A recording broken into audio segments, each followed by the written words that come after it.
Hey there, fellow gamers. Today we're diving into the abyss of terrible video games, and boy, do we have a doozy one for ya. Brace yourself, because we're about to talk about the NES game that made me question my life choices, McKids. Start out with a scene of two kids named Mick and Mac, who are in a tent reading a book about Ronald McDonald, of all people, and his magic bag. Magic bag, really, a magic bag. The scene cuts to you walking out of your house, and is greeted by Ronald himself, telling you that Hamburglar has taken his magic bag, and the only way to get it back is to go to his clubhouse and find magic cards. Gee, can that scream any more creepy? And once you find 4 of them, he'll lead you to Birdie's house, really. What is next? He will buy you a cheeseburger from his magic bag?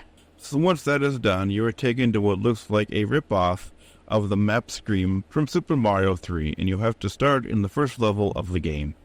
First off, let's talk about the controls. You'd think controlling a character named Mick or Mac, really Mick or Mac, you couldn't think of any other names besides that, would be straightforward, right? Wrong. These kids handle like a quarter-pounder deluxe, messy and sloppy. Here's a perfect example of what I mean. I'm trying to jump from the top of the stump to that springboard over there, but every time I try to jump to the springboard, I end up jumping over it. And don't get me started on the level design.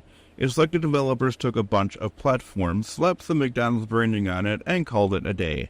The game's group's advertisement, right down to the collectibles and the cards. And don't get me started on the music. I'm convinced whoever composed the soundtrack for this game was on a mission to drive the players insane. It's like they mashed together circus music, elevator tunes, and the sound of a garbage disposal, and someone made it even worse. Just listen to this. So in conclusion, I have this to say about McKids. Ba-da-da-da-da, I'm hating it. I'd rather eat an Impossible Burger from Burger King than play this trash heap of self-indulgent advertising nonsense. If you value your sanity and don't want your kids to get fat just by playing a Nintendo game, stay away from McKids. And with that, it's all the trauma I can handle for one day. Thanks for joining me on this journey through video game purgatory. Until next time, remember, sometimes nostalgia isn't all it's cracked up to be. Stay rad, gamers.